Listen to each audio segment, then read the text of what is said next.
Hello ਜੀ, ਬਹੁਤ welcome ਹੈ ਤੁਹਾਡਾ ਬੀਪੀਟੀ ਥਿਓਰਮ ਦੇ ਅੰਦਰ। ਅੱਜ ਆਪਾਂ ਸਿੱਖ ਰਹੇ ਹਾਂ ਟ੍ਰਾਇੰਗਲਸ ਚੈਪਟਰ ਦੀ ਬੀਪੀਟੀ ਥਿਓਰਮ, ਜਿਹਨੂੰ ਆਪਾਂ ਥੇਲਸ ਥਿਓਰਮ ਵੀ ਬੋਲਦੇ ਹਾਂ। ਥਿਓਰਮ ਨੰਬਰ 6.1 ਹੈਗੀ ਹੈ ਟ੍ਰਾਇੰਗਲਸ ਚੈਪਟਰ ਦੇ ਅੰਦਰ। ਥਿਓਰਮ ਕੀ ਕਹਿ ਰਹੀ ਹੈ? If a line is drawn parallel to one side of a triangle to intersect the other two sides. ਇੱਕ ਆਪਾਂ ਨੇ ਟ੍ਰਾਇੰਗਲ ਡਰਾ ਕੀਤਾ ਹੋਇਆ ਹੈ। ਟ੍ਰਾਇੰਗਲ ਹੈਗਾ ਆਪਣੇ ਕੋਲ ABC। ਇਹ ਦੋ ਮੇਰੇ ਕੋਲ ਪੁਆਇੰਟਸ ਨੇ, ਇਹਨਾਂ ਨੂੰ ਬੁੱਕ ਕਹਿ ਰਹੀ ਹੈ ਟੂ ਡਿਸਟਿੰਕਟ ਪੁਆਇੰਟਸ। ਡਿਸਟਿੰਕਟਸ ਮਤਲਬ ਦੋ ਅਲੱਗ-ਅਲੱਗ ਪੁਆਇੰਟਸ। ਡਿਵਾਈਡ ਇਨ ਦਾ ਸੇਮ ਰੇਸ਼ੋ, ਯਾਨੀ ਕਿ ਆਪਾਂ ਨੇ ਪ੍ਰੂਫ ਕਰਕੇ ਦਿਖਾਣਾ ਹੈ ਵੀ ਇਹ ਜਿਹੜੇ ਦੋ ਪੁਆਇੰਟਸ ਨੇ, ਇਹਨਾਂ ਨਾਲ ਜੋ ਲਾਈਨ ਸੈਗਮੈਂਟ ਬਣ ਰਹੀ ਹੈ, ਇਹ ਵਾਲੀ ਲਾਈਨ ਸੈਗਮੈਂਟ ਅਗਰ ਇਸ ਲਾਈਨ ਸੈਗਮੈਂਟ ਦੇ ਅਗਰ ਪੈਰਲਲ ਹੋ ਜਾਏ ਤਾਂ ਕੀ ਹੋਏਗਾ? AD over DB equal to AE over EC। ਇਹ ਆਪਾਂ ਨੇ ਪ੍ਰੂਫ ਕਰਕੇ ਦਿਖਾਣਾ ਹੈ ਇਹਨਾਂ ਨੂੰ। ਹੁਣ ਇਸ ਚੀਜ਼ ਨੂੰ ਪ੍ਰੂਫ ਕਰਨ ਦੇ ਲਈ ਆਪਾਂ ਕੀ ਕਰ ਰਹੇ ਹਾਂ? ਦੋ ਕੰਸਟਰਕਸ਼ਨਸ ਕਰ ਰਹੇ ਹਾਂ। ਦੇਖੋ ਕੀ ਕੰਸਟਰਕਸ਼ਨਸ ਨੇ। ਕੰਸਟਰਕਸ਼ਨ ਦੇ ਅੰਦਰ ਆਪਾਂ DM ਨੂੰ ਪਰਪੈਂਡੀਕੂਲਰ ਡਰਾ ਕੀਤਾ ਹੈ ਇਸ ਸਾਈਡ ਦੇ ਉੱਪਰ, ਐਂਡ EN ਨੂੰ ਪਰਪੈਂਡੀਕੂਲਰ ਡਰਾ ਕੀਤਾ ਇਸ ਸਾਈਡ ਦੇ ਉੱਪਰ। ਹੁਣ ਜੋ ਵੀ ਤੁਸੀਂ ਕੰਸਟਰਕਸ਼ਨ ਕੀਤੀ ਹੈ, ਇਹਨੂੰ ਇੱਕ ਕੰਸਟਰਕਸ਼ਨ ਦਾ ਕਾਲਮ ਬਣਾ ਕੇ ਤੁਸੀਂ ਲਿਖ ਕੇ ਦਿਖਾ ਦੇਣਾ ਵੀ ਅਸੀਂ ਇਹ ਦੋ ਕੰਸਟਰਕਸ਼ਨਸ ਕਰ ਰਹੇ ਹਾਂ। ਵੀ DM ਜੋ ਲਾਈਨ ਹੈ ਉਹ AC ਦੇ ਉੱਪਰ ਪਰਪੈਂਡੀਕੂਲਰ ਹੈ, ਐਂਡ EN ਜੋ ਲਾਈਨ ਹੈ ਉਹ ਪੂਰੇ AB ਦੇ ਉੱਪਰ ਪਰਪੈਂਡੀਕੂਲਰ ਹੈ। ਹੁਣ ਆਪਾਂ ਸ਼ੁਰੂ ਕਰਦੇ ਹਾਂ ਇਸ ਥਿਓਰਮ ਨੂੰ ਪ੍ਰੂਫ ਕਿਵੇਂ ਕਰੀਦਾ। ਦੇਖੋ, ਇਸ ਥਿਓਰਮ ਨੂੰ ਪ੍ਰੂਫ ਕਰਨਾ ਮੈਂ ਤੁਹਾਨੂੰ ਬਹੁਤ ਹੀ ਜ਼ਿਆਦਾ ਈਜ਼ੀ ਤਰੀਕੇ ਨਾਲ ਸਿਖਾਵਾਂਗਾ। ਯੂ ਵਿਲ ਨੈਵਰ ਫੀਲ ਵੀ ਮੈਨੂੰ ਫੋਰਗੇਟ ਹੋ ਗਿਆ ਇਹ ਤਰੀਕਾ। ਦੇਖੋ ਕਿਵੇਂ ਕਰਾਂਗੇ। ਦੇਖੋ, ਸਭ ਤੋਂ ਪਹਿਲਾਂ ਆਪਾਂ ਇੱਕ ਉੱਪਰ ਵਾਲਾ ਟ੍ਰਾਇੰਗਲ ਸਿਲੈਕਟ ਕਰਾਂਗੇ। We will take ADE। How to find the area of ADE? We can find half base into height. ਆਪਾਂ ਨੂੰ ਫਾਰਮੂਲਾ ਆਂਦਾ ਨਾ ਰਾਈਟ ਟ੍ਰਾਇੰਗਲ ਦਾ, ਬੇਸ ਇਨਟੂ ਹਾਈਟ, ਔਰ ਉਹਨੂੰ ਕਰ ਦੇਣਾ ਹਾਫ ਦੇ ਨਾਲ ਮਲਟੀਪਲਾਈ। ਇਹਨੂੰ ਮੰਨ ਲਓ ਇਕੁਏਸ਼ਨ ਨੰਬਰ 1। ਉਸੇ ਸੇਮ ਮੈਥਡ ਦੇ ਨਾਲ ਤੁਸੀਂ ਨੀਚੇ ਟ੍ਰਾਇੰਗਲ ਚ ਆ ਜਾਓ। ਦੇਖੋ ਇਹ ਵਾਲਾ ਟ੍ਰਾਇੰਗਲ ਦੇਖੋ BDE। ਇਸ ਟ੍ਰਾਇੰਗਲ ਦਾ ਵੀ ਆਪਾਂ ਏਰੀਆ ਫਾਈਂਡ ਆਊਟ ਕਰਾਂਗੇ। ਹੁਣ ਇੱਥੇ ਰਹਿੰਦੀ ਹੈ ਡਾਊਟ ਦੀ ਗੱਲ। ਮੈਂ ਪਹਿਲਾਂ ਤੁਹਾਨੂੰ ਇੱਕ ਚੀਜ਼ ਕਲੀਅਰ ਕਰਦਾ। ਹੁਣ ਦੇਖੋ, ਅਗਰ ਤਾਂ ਆਪਣੇ ਕੋਲ ਟ੍ਰਾਇੰਗਲ ਇਸ ਤਰ੍ਹਾਂ ਦਾ ਹੋਏ ਤਾਂ ਆਪਾਂ ਅਗਰ ਏਰੀਆ ਫਾਈਂਡ ਆਊਟ ਕਰਨਾ ਹੈ, ਅਗਰ ਮੇਰੇ ਕੋਲ ਟ੍ਰਾਇੰਗਲ ABC ਹੈ ਔਰ ਉਰੇ ਆਲਟੀਟਿਊਡ AD ਹੈ, ਤਾਂ ਇਹਦਾ ਏਰੀਆ ਕਿਵੇਂ ਫਾਈਂਡ ਆਊਟ ਹੋਏਗਾ? ਹਾਫ ਬੇਸ ਇਨਟੂ ਹਾਈਟ ਹੋ ਜਾਏਗੀ। ਅਗਰ ਹੁਣ ਬਾय ਚਾਂਸ ਮੇਰੇ ਕੋਲ ਟ੍ਰਾਇੰਗਲ ਹੀ ਐਵੇਂ ਇੱਕ ਟਿਲਟਡ ਟ੍ਰਾਇੰਗਲ ਅਵੇਲੇਬਲ ਹੈ ਮੇਰੇ ਕੋਲ ABC, ਹੁਣ how we can find the height? The height of this triangle is E। ਹੁਣ ਚਾਹੇ ਉਹ ਆਲਟੀਟਿਊਡ ਇਸ ਟ੍ਰਾਇੰਗਲ ਦੇ ਅੰਦਰ ਫਾਲ ਕਰੇ ਚਾਹੇ ਨਾ ਕਰੇ, ਮੈਨੂੰ ਇਸ ਸਾਈਡ ਨੂੰ ਹੀ ਹਾਈਟ ਕੰਸੀਡਰ ਕਰਨਾ ਹੋਏਗਾ। ਤਾਂ ਏਰੀਆ ਕਿਵੇਂ ਨਿਕਾਲਾਂਗਾ ਮੈਂ? ਹਾਫ ਬੇਸ ਤਾਂ ਮੈਂ ਇਸ ਚੀਜ਼ ਨੂੰ ਹੀ ਲਾਂਗਾ ਕਿਉਂਕਿ ਅਸਲੀ ਟ੍ਰਾਇੰਗਲ ਮੇਰਾ ਇਹ ਹੈ, ਉਹ ਪੂਰਾ ਟ੍ਰਾਇੰਗਲ ਨਹੀਂ ਹੈ। ਬੇਸ BC ਹੀ ਹੈ ਔਰ ਹਾਈਟ AE। ਹੁਣ ਮਨ 'ਚ ਡਾਊਟ ਆਂਦਾ ਵੀ ਇਹ ਵਾਲੀ ਹਾਈਟ ਤਾਂ ਟ੍ਰਾਇੰਗਲ ਦੇ ਅੰਦਰ ਫਾਲ ਹੀ ਨਹੀਂ ਕਰ ਰਹੀ, ਪਰ ਅਸਲ ਦੇ ਅੰਦਰ ਇਹ ਹੀ ਉਸ ਟ੍ਰਾਇੰਗਲ ਦੀ ਹਾਈਟ ਹੈ, ਚਾਹੇ ਉਸ ਟ੍ਰਾਇੰਗਲ ਦੇ ਅੰਦਰ ਆ ਰਹੀ ਹੋਏ ਚਾਹੇ ਉਸ ਟ੍ਰਾਇੰਗਲ ਦੇ ਅੰਦਰ ਨਾ ਆ ਰਹੀ ਹੋਏ। ਵੀ ਜਦੋਂ ਟੇਢੇ ਟ੍ਰਾਇੰਗਲਸ ਹੁੰਦੇ ਨੇ ਉਹਨਾਂ ਦੀ ਹਾਈਟ ਅਸੀਂ ਬਾਹਰ ਵਾਲੀ ਚੀਜ਼ ਨੂੰ ਹੀ ਕੰਸੀਡਰ ਕਰਦੇ ਹਾਂ। ਹੁਣ ਇਸ ਚੀਜ਼ ਨੂੰ ਤੁਸੀਂ ਉਰੇ ਦੇਖੋ, ਇਹ ਜਿੱਥੇ ਮੈਂ ਸ਼ੇਡ ਕੀਤਾ ਇਹ ਵਾਲੇ ਟ੍ਰਾਇੰਗਲ ਦੇ ਅੰਦਰ ਦੇਖੋ ਜਰਾ, BDE। ਹੁਣ BDE ਟ੍ਰਾਇੰਗਲ ਦਾ ਬੇਸ ਤਾਂ BD ਹੈ ਕਿਉਂਕਿ, ਲੇਕਿਨ ਹਾਈਟ ਦੇਖੋ ਕੀ ਕੰਸੀਡਰ ਕਰਾਂਗੇ? EN। ਹੁਣ ਹੀ ਮੈਂ ਤੁਹਾਨੂੰ ਦੱਸਿਆ ਨਾ ਇਹ ਚੀਜ਼। ਦੇਖੋ ਹਾਈਟ ਚਾਹੇ ਉਸ ਟ੍ਰਾਇੰਗਲ 'ਚ ਆਏ ਚਾਹੇ ਨਾ ਆਏ, ਆਪਾਂ ਨੂੰ ਹਾਈਟ ਉਹੀ ਕੰਸੀਡਰ ਕਰਨੀ ਪੈਂਦੀ ਹੈ। ਇਹਨੂੰ ਮੰਨ ਲਾਂਗੇ ਆਪਾਂ ਇਕੁਏਸ਼ਨ ਨੰਬਰ 2। ਹੁਣ ਇਕੁਏਸ਼ਨ ਨੰਬਰ 2 ਨੂੰ ਤਾਂ ਆਪਾਂ ਨੇ ਕੰਸੀਡਰ ਕਰ ਲਿਆ। 1 ਐਂਡ 2 ਨੂੰ ਹੁਣ ਆਪਾਂ ਕੀ ਕਰ ਦਾਂਗੇ? ਡਿਵਾਈਡ 'ਚ ਲਿਖ ਦਾਂਗੇ। ਇਹਨਾਂ ਦੋਨੋਂ ਇਕੁਏਸ਼ਨਸ ਨੂੰ ਡਿਵਾਈਡ ਦੇ ਵਿੱਚ ਲਿਖ ਦਿੰਦੇ ਹਾਂ। ਪਹਿਲੇ ADE ਦਾ ਉਰੇ ਲਿਖ ਲਿਆ, ਹੁਣ ਉਸੇ ਸਿਮਿਲਰਲੀ ਤਰੀਕੇ ਦੇ ਨਾਲ BDE ਦਾ ਵੀ ਲਿਖ ਲੈਂਦੇ ਆ। Half BD into EN। ਦੇਖੋ ਇਹਦੇ ਨਾਲ ਇਹ ਕੱਟ ਗਿਆ, ਹਾਫ ਦੇ ਨਾਲ ਇਹ ਹਾਫ ਕੱਟ ਗਿਆ, ਤਾਂ ਕੀ ਇਕੁਅਲ ਆ ਗਿਆ ਆਪਣੇ ਕੋਲ? AD ਓਵਰ BD ਆ ਗਿਆ। ਮਤਲਬ ਇਹ ਦੋ ਟ੍ਰਾਇੰਗਲਸ ਦੀ ਰੇਸ਼ੋ ਕੀ ਆ ਗਈ ਹੈ? AD over BD। ਹੁਣ ਚਲਦੇ ਹਾਂ ਆਪਾਂ ਇਸ ਸਾਈਡ ਵਾਲੇ ਟ੍ਰਾਇੰਗਲ ਦੇ ਕੋਲ। ਹੁਣ ਸ਼ੁਰੂ ਕਰਦੇ ਹਾਂ। AED ਪਹਿਲਾਂ ਆਪਾਂ ਨੇ ADE ਲਿੱਤਾ ਸੀ, ਹੁਣ AED ਲਵਾਂਗੇ, ਏਰੀਆ ਆਫ AED। ਕਿਵੇਂ ਨਿਕਾਲਾਂਗੇ? ਹਾਫ ਬੇਸ ਕਿੰਨਾ ਇਹਦਾ AE ਐਂਡ ਹਾਈਟ ਕਿੰਨੀ ਹੈ ਇਹਦੀ DM। ਕਲੀਅਰ ਹੈ? ਇਹਨੂੰ ਮੰਨ ਲਓ ਇਕੁਏਸ਼ਨ ਨੰਬਰ 3। ਉसी ਸੇਮ ਮੈਥਡ ਦੇ ਨਾਲ ਜਿਵੇਂ ਆਪਾਂ ਨੇ ਇਹ ਟ੍ਰਾਇੰਗਲ ਸ਼ੇਡ ਕੀਤਾ ਸੀ ਨਾ, ਹੁਣ ਇਹਨੂੰ ਸ਼ੇਡ ਕਰਦੇ ਹਾਂ। ਠੀਕ ਹੈ, ਹੁਣ ਇਹ ਆਪਣੇ ਕੋਲ ਸ਼ੇਡ ਹੋ ਗਿਆ। ਹੁਣ ਬਲੂ ਵਾਲੇ ਟ੍ਰਾਇੰਗਲ ਦਾ ਨਾਮ ਕੀ ਹੈ? ਬਲੂ ਵਾਲੇ ਟ੍ਰਾਇੰਗਲ ਦਾ ਨਾਮ ਹੈ DEC। ਇਹਦਾ ਵੀ ਏਰੀਆ ਨਿਕਾਲੋ। ਕਿਵੇਂ ਨਿਕਲੇਗਾ? ਹਾਫ ਬੇਸ ਕਿੰਨਾ ਹੈ EC ਐਂਡ ਹਾਈਟ ਕਿੰਨੀ ਹੈ DM। ਚਾਹੇ ਟ੍ਰਾਇੰਗਲ ਚ ਆਏ ਚਾਹੇ ਨਾ ਆਏ, ਹਾਈਟ ਮੈਨੂੰ ਉਹੀ ਕੰਸੀਡਰ ਕਰਨੀ ਪੈਂਦੀ ਹੈ ਜਦੋਂ ਟ੍ਰਾਇੰਗਲਸ ਥੋੜੇ ਜਿਹੇ ਟਿਲਟਡ ਹੁੰਦੇ ਨੇ। ਹੁਣ ਇਹਨਾਂ ਦੀ ਵੀ ਰੇਸ਼ੋ ਨਿਕਾਲ ਲਓ। ਹਾਫ ਨਾਲ ਹਾਫ ਕੱਟ ਗਿਆ, DM ਨਾਲ DM ਕੱਟ ਗਿਆ, ਤਾਂ ਮੇਰੇ ਕੋਲ ਆ ਗਿਆ AED ਓਵਰ ਏਰੀਆ DEC। ਕਿੰਨਾ ਆ ਗਿਆ? AE over EC। ਹੁਣ ਆਪਾਂ ਥੋੜਾ ਰਿਵਾਈਂਡ ਚੱਲਾਂਗੇ, ਆਪਾਂ 9th ਕਲਾਸ 'ਚ ਪਹੁੰਚਾਂਗੇ। 9th ਕਲਾਸ 'ਚ ਕਿਉਂ ਸਰ? ਕਿਉਂਕਿ ਜਿਹੜੇ ਆਪਾਂ ਇਹ ਦੋ ਟ੍ਰਾਇੰਗਲ ਸ਼ੇਡ ਕੀਤੇ ਨੇ, ਰੈੱਡ ਐਂਡ ਬਲੂ ਕਲਰ ਵਾਲੇ ਟ੍ਰਾਇੰਗਲਸ, ਤੁਸੀਂ ਇਹਨਾਂ ਨੂੰ ਧਿਆਨ ਨਾਲ ਦੇਖੋ। ਇਹ ਦੋਨੋਂ ਟ੍ਰਾਇੰਗਲਸ ਦਾ ਬੇਸ ਸੇਮ ਹੈ DE and they are lying between the same parallels. ਇੱਧਰ ਲਿਖਦੇ ਹਾਂ ਆਪਾਂ ਇਸ ਚੀਜ਼ ਨੂੰ। ਇਹ 9th ਕਲਾਸ 'ਚ ਆਪਾਂ ਨੇ ਸਟੱਡੀ ਕਰ ਲਿਆ ਸੀ ਵੀ ਬੋਥ ਦਾ ਟ੍ਰਾਇੰਗਲਸ ਅਗਰ ਸੇਮ ਬੇਸ ਦੇ ਉੱਪਰ ਹੋਣ, ਜਿਵੇਂ ਕਿ DE ਹੈ, ਤਾਂ ਉਹਨੂੰ ਦੋਨੋਂ ਟ੍ਰਾਇੰਗਲਸ ਦਾ ਏਰੀਆ ਸੇਮ ਹੋ ਜਾਂਦਾ ਹੈ। ਹੁਣ ਆਪਾਂ ਨੇ ਜਿਹੜਾ ਇੱਕ ਕੰਡੀਸ਼ਨ ਇਹ ਫਾਈਂਡ ਆਊਟ ਕਰਕੇ ਰੱਖੀ ਹੋਈ ਹੈ ਔਰ ਇੱਕ ਕੰਡੀਸ਼ਨ ਇੱਧਰ ਫਾਈਂਡ ਕੀਤੀ ਹੈ, ਦੋਨਾਂ ਨੂੰ ਉਰੇ ਲਿਖ ਲੈਂਦੇ ਹਾਂ। ਹੁਣ ਦੇਖੋ, ਆਪਾਂ ਨੇ ਇੱਕ ਇਹ ਫਾਈਂਡ ਆਊਟ ਕੀਤਾ ਔਰ ਇੱਕ ਇੱਥੇ ਹੁਣੇ ਨੀਚੇ ਇਹ ਵਾਲੀ ਕੰਡੀਸ਼ਨ ਫਾਈਂਡ ਆਊਟ ਕੀਤੀ ਸੀ। ਇਹਨਾਂ ਦੋਨੋਂ ਚੀਜ਼ਾਂ ਨੂੰ ਮੈਂ ਉਰੇ ਨੋਟ ਡਾਊਨ ਕਰ ਲਿਆ। ਹੁਣੀ ਮੈਂ ਪ੍ਰੂਫ ਕੀਤਾ ਵੀ ਇਹ ਜਿਹੜੇ ਦੋ ਟ੍ਰਾਇੰਗਲਸ ਨੇ ਉਹ ਸੇਮ ਬੇਸ ਦੇ ਉੱਪਰ ਆ ਰਹੇ ਨੇ, ਇਸ ਲਈ ਉਹਨਾਂ ਦਾ ਏਰੀਆ ਇਕੁਅਲ ਹੋਏਗਾ। ਤਾਂ ਇਸ ਲਈ ਮੈਂ ਇਹਨਾਂ ਦੋਨਾਂ ਨੂੰ ਤਾਂ ਕਰ ਦੇਣਾ ਕੈਂਸਲ, ਕਿਉਂਕਿ ਇਹ ਦੋਨੋਂ ਇਕੁਅਲ ਨੇ, ਔਰ ਇਹ ਵੀ ਦੋਨੋਂ ਹੋ ਗਏ ਕੈਂਸਲ, ਔਰ ਇਹਨਾਂ ਦੀ ਜਗ੍ਹਾ ਤੇ ਤਾਂ 1 1 ਬਚ ਗਿਆ। ਹੁਣ ਅਗਰ ਮੈਂ ਦੇਖਾਂ ਬਹੁਤ ਧਿਆਨ ਦੇ ਨਾਲ, ਤਾਂ ਮੇਰੇ ਕੋਲ ਕੀ ਬਚ ਗਿਆ? ਸਿਰਫ ਇਹ ਦੋ ਫਿਗਰਸ ਬਚ ਗਈਆਂ, ਔਰ ਇਹ ਦੋ ਫਿਗਰਸ ਨੂੰ ਮੈਂ ਇੱਧਰ ਲਿਖ ਦਿੰਨਾ, AD over BD equal to AE over EC। Hence proved. ਦੇਖੋ, ਇਹੀ ਤਾਂ ਆਪਾਂ ਨੇ 2 ਪ੍ਰੂਫ ਕਰਕੇ ਦਿਖਾਣਾ ਸੀ। ਦੈਟ ਸੋਲਵ ਹੋ ਗਈ BPT ਥਿਓਰਮ ਬਹੁਤ ਹੀ ਅੱਛੇ ਤਰੀਕੇ ਦੇ ਨਾਲ। ਹੁਣ ਇਹਦੇ ਉੱਪਰ ਬੇਸਡ ਜਿੰਨੀਆਂ ਵੀ ਐਗਜ਼ਾਮਪਲਸ ਨੇ ਉਹ ਅੱਜ ਡਿਸਕਸ ਕਰਦੇ ਹਾਂ। चलो शुरू करते हैं। Example number 1। If a line intersect AB and AC of triangle ABC at D and D। मेरे को एक ट्राइंगल गिवन है, उस ट्राइंगल दे विच D है जो पॉइंट वो AB दे ऊपर है एंड E है जो पॉइंट वो AC दे ऊपर है, और DE लाइन है जो वो BC लाइन दे की है पैरेलल दिती हुई है, and we have to prove this condition AD over AB and AE over AC। बहुत ही ज्यादा ईजी तरीके दे नाल तुहानू दसांगा, इस तरह ही जुड़े रहो मेरे नाल। रुको, चलो शुरू करते हैं। हुणी आपां ने BPT दा थ्योरम दा प्रूफ सीखिया है भी अगर DE लाइन BC लाइन दे पैरेलल होए तां असी BPT थ्योरम अप्लाई कर सकते हैं। अगर DE लाइन BC लाइन दे पैरेलल है तां आपां by using BPT basic proportionality theorem की मदद के नाल की लिख सकते हैं? AD over DB is equal to AE over EC। ऐसी थ्योरम की मदद के नाल लिख सकते हैं आपां ने, जो कि हुनी सीखी है। लेकिन अगर मैं प्रूफ देखा, उन्होंने AD के नीचे AB चाहिए और मेरा तो DB आ रहा है। अगर ऐसी प्रॉब्लम कभी भी क्रिएट हो जाए ना, ਤਾਂ ਤੁਸੀਂ ਕੀ ਕਰਨਾ ਹੈ? ਇਹਨਾਂ ਨੂੰ ਪਹਿਲਾਂ ਤਾਂ ਰੈਸੀਪ੍ਰੋਕਲ ਕਰ ਦਿਓ, ਔਰ ਲਿਖੋ ਔਰ ਇਹਨੂੰ ਰੈਸੀਪ੍ਰੋਕਲ ਕਰ ਦਿਓ। DB over AD EC over AE। ਪਹਿਲਾਂ ਰੈਸੀਪ੍ਰੋਕਲ ਕਰਤਾ।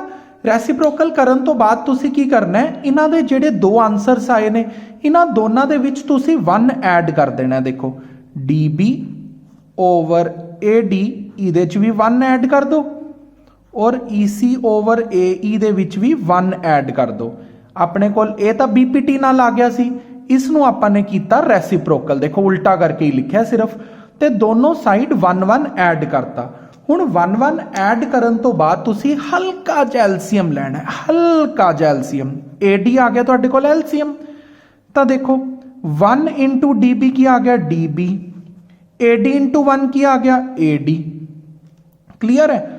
ਤੇ ਇੱਧਰ ਵੀ AE LCM ਆ ਗਿਆ। 1 into EC EC and A E into 1 ए ई। ਹੁਣ ਆਪਾਂ ਚੱਲਦੇ ਹਾਂ ਡਾਇਗਰਾਮ ਦੇ ਉੱਪਰ।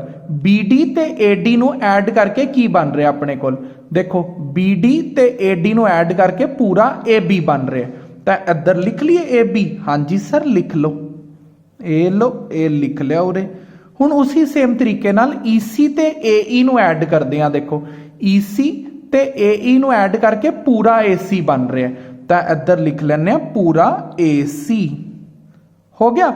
ਔਰ ਅਸੀਂ ਸ਼ੁਰੂ ਦੇ ਵਿੱਚ ਰੈਸੀਪ੍ਰੋਕਲ ਜੋ ਇਹਨਾਂ ਨੂੰ ਕਰਤਾ ਸੀਗਾ, ਹੁਣ ਇਹਨੂੰ ਠੀਕ ਕਰ ਦਿੰਨੇ ਆ AD ਓਵਰ AB, ਤਾਂ ਕਿ ਇਹ ਕਹੇ ਨਾ ਮੈਨੂੰ ਉਲਟਾ ਕਿਉਂ ਕਰਤਾ।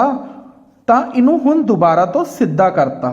ਇਹ ਲੋ ਹੁਣ ਜਿਹੜੀ ਚੀਜ਼ ਆਪਾਂ ਨੇ ਪ੍ਰੂਫ ਕਰਨੀ ਸੀ, ਆ ਦੇਖੋ ਪ੍ਰੂਫ ਦੇ ਨਾਲ ਆ ਗਈ ਨਾ। ਤਾਂ ਮੈਂ ਇਹਨੂੰ ਸਮਰਾਈਜ਼ ਕਰ ਦੇਣਾ ਆਪਾਂ ਕਿਵੇਂ ਕੀਤਾ।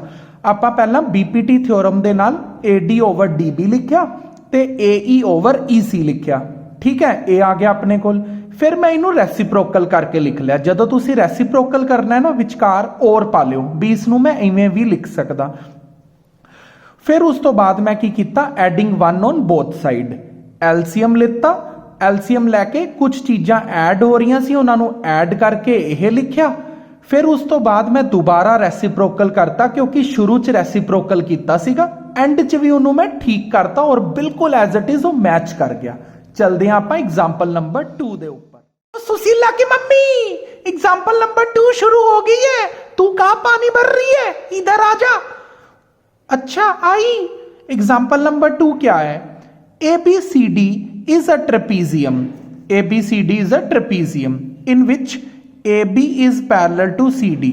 अगर हमें पैरेलल लाइंस पहले से ही क्वेश्चन में दी हो तो हमें ये निशान लगा के अपने आप को श्योर कर देना है भी ABCD के पैरेलल है, क्योंकि बार बार हम क्वेश्चन नहीं रीड करेंगे, हमें डायग्राम से ही सारी विजुअलाइजेशन हो जानी चाहिए भी हमें क्वेश्चन में क्या क्या गिवन है। And in a trapezium AD and BC are the non parallel sides and EF is parallel to AB। EF हमें पैरेलल गिवन है AB और CD के, हमने ये शो करके दिखाना है। देखो सबसे पहली चीज समझने वाली क्या है भी, जो BPT थ्योरम हमने अभी सीखी है वो सिर्फ और सिर्फ ट्राइंगल्स के ऊपर ही लग सकती है, लेकिन ये है 4 साइडेड फिगर। अब 4 साइडेड फिगर के ऊपर अगर आपने लगानी है BPT तो इसको पहले यहां से डिवाइड कर दो और यहां पर लिख लो G लिख लो। ये देखो अब हमारे पास 2 ट्राइंगल आ गए, मैं शेड करके बताता हूं। अब देखो मैंने 2 अलग अलग कलर से ट्राइंगल शेड कर दिए। एक ट्राइंगल है मेरे का पास ADC एंड दूसरा ट्राइंगल है ABC। अब हम ट्राइंगल में लगानी शुरू करते हैं BPT थ्योरम। देखो सबसे पहले आप लिख लो ट्राइंगल का नाम ADE। ADE ट्राइंगल का नाम आ गया और इसमें जो EG लाइन है वो CD लाइन के पैरेलल है। ये हमारे पास गिवन है। कहां गिवन है सर, ये देख हमारे पास गिवन था भी पूरी EF लाइन CD लाइन के पैरेलल है। अगर पूरी पूरी लाइन पैरेलल है तो उसके पार्ट्स भी पैरेलल ही होते हैं, ठीक है। ये हम गिवन में लिख सकते हैं भी हमारे पास ये कंडीशन गिवन है। अगर पैरेलल गिवन है तो हम BPT का यूज करेंगे by using BPT theorem. BPT theorem का यूज करने के लिए हमें चाहिए AE over ED, AE over is equal to AG over GC। So simple, कुछ भी नहीं है ये।